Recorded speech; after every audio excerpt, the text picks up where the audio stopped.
having seen them recently in performance, I agreed to partner with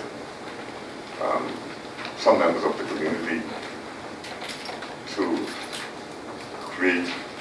put on a fundraiser to ensure and to assist them with their travel.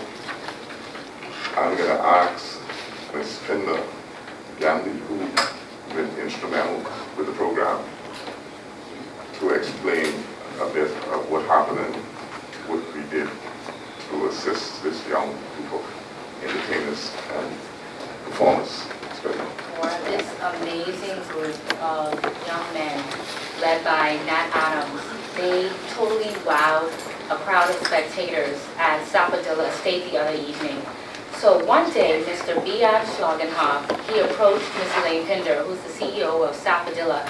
He said, I saw these kids and they were performing and they were so amazing. It was Rake and Scrape and I was in Cat Island. We have to do something to support them. They have an opportunity to travel abroad and represent this country. And we need to help them raise some funds. So immediately we jumped on board and we wanted to make sure that they had a venue to display this awesome talent.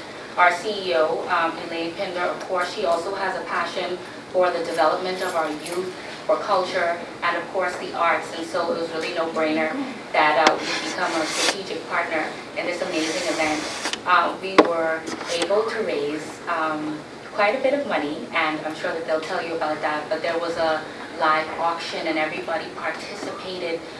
The feedback from the crowd was amazing. Everybody was absolutely energized through the entire performance, and we are just so happy to be able to assist in sowing a seed in our future. And the talent that we saw on display that night by the Bahamas Rake and Scrape Orchestra, we said should not be limited to just the Bahamas. This is something that must be exported.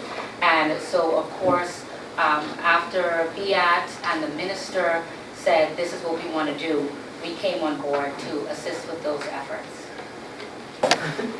So I was fortunate to be on Cat Island some weeks ago, and thanks to the minister. And I met you guys there, and I just was thrilled by your performance. I was really enthusiastic. I have seen your passion in it, and I love anybody who does anything with passion. So it was very easy then for me to start a fundraising idea.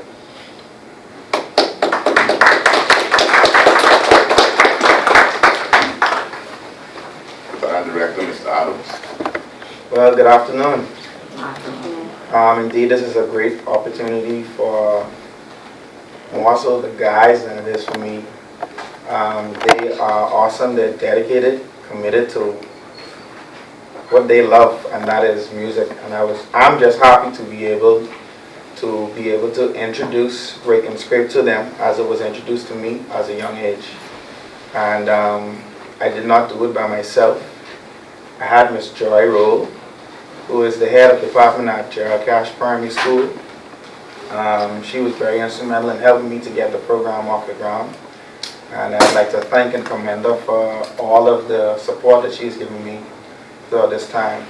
Also my family, my beautiful wife, and my young son, I'd like to thank them as well for lending me so many days and so many weekends to these boys so that I can be instrumental. And of course we have some committee members that are a part of us, Miss Wilson, along with Miss Roberts, Miss Oliver, along with Miss Roll and I. And so we're just all thrilled to be able to travel and go to New York and not just play Rake and Scrape, but to represent our country. And we are indeed happy to be ambassadors, because that's what we are. And we hope that out of this trip, many other trips will come where we can continue to give our young people exposure in exchange for free trips. Thank you.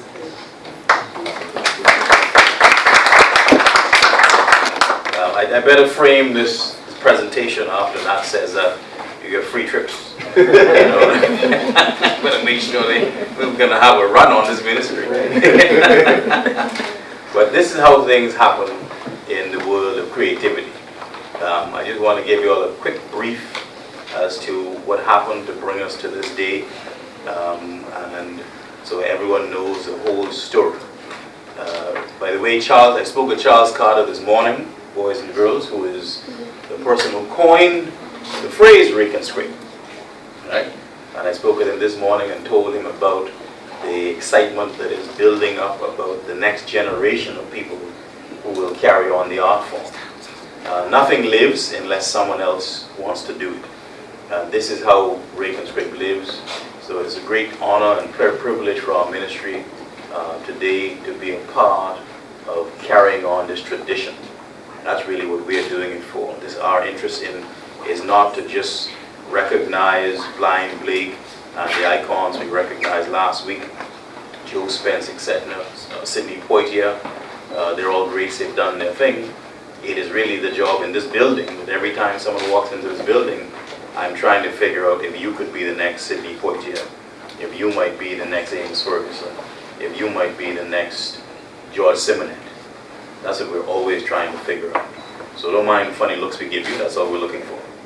Okay? Today we want to thank the partners, I call them the Friends of Rake and Scrape. We have, of course, the Permanent Secretary, Mr. Calvin Balfour, Gandhi Pinder, from the conglomerate, the Bahamian conglomerate, I have to call them. A wonderful young lady who is the voice of her generation doing great work. We have here Ms. Nat Adams, who has done fantastic work in preparing these young men. Full disclosure, this is my school and this is my band. So this is out of Carmichael. This is, y'all give it up for Gerald Cash Primary.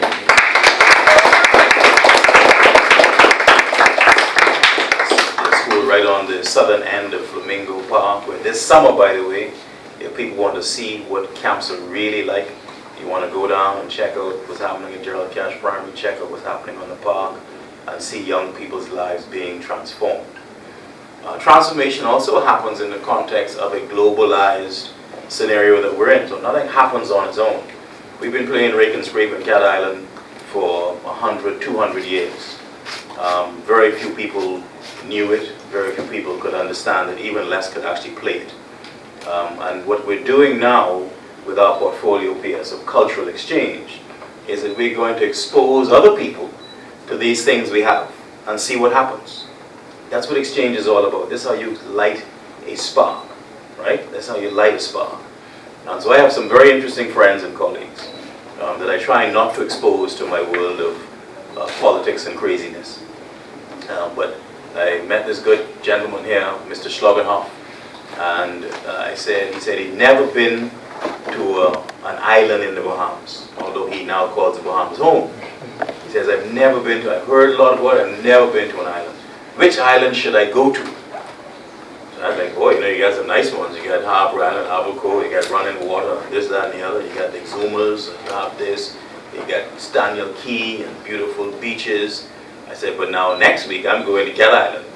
But I have a house in Cat Island now, and there ain't no running water, no TV, no toilet. And he was like, what? I said to myself, well, you really think you should take this man to Cat Island? That's his first thing.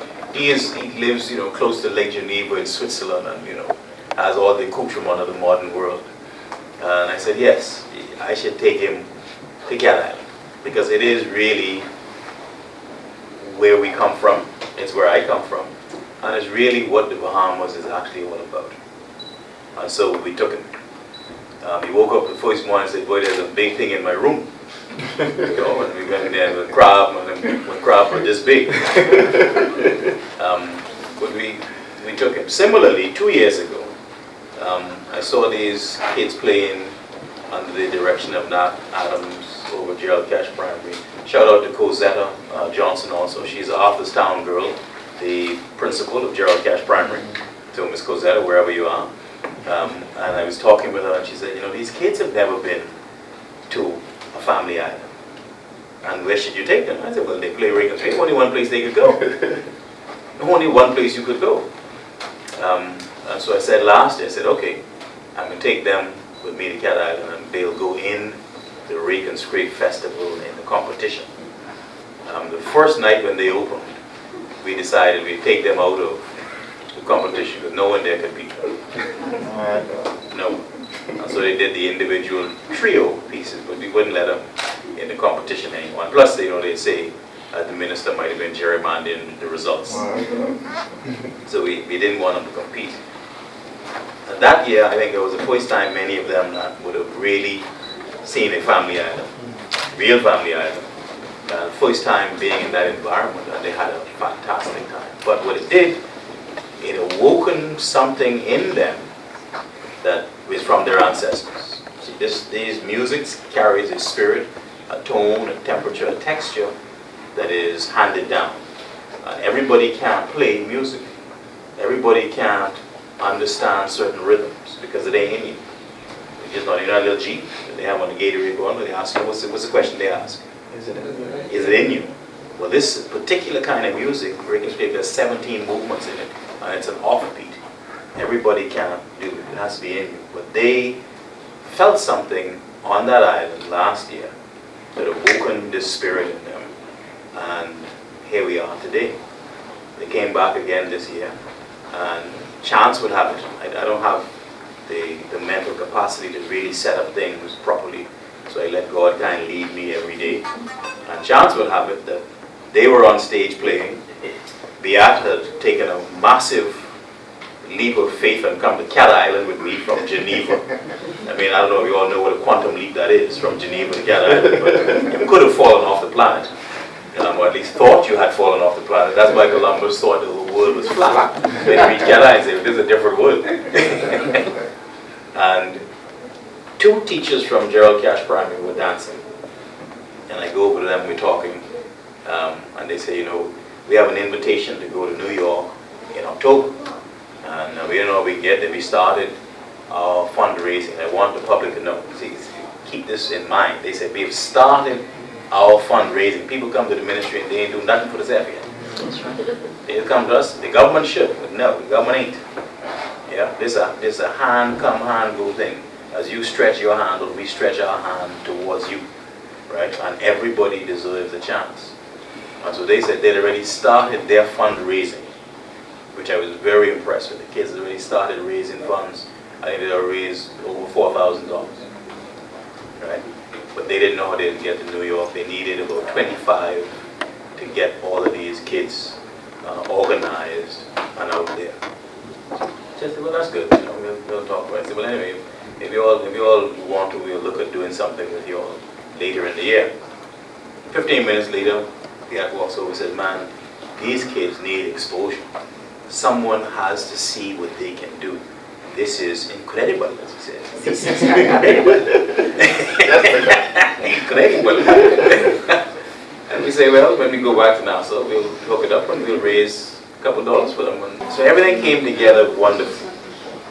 Really for one reason, not because of the money, but really because of the spirit that the idea carries, the people who come into contact with the idea carry, and the music embodies. There's something in this music that's Rig and Scrape. Rig and Scrape is a music, somewhat like Junkin, when we get a little fancy.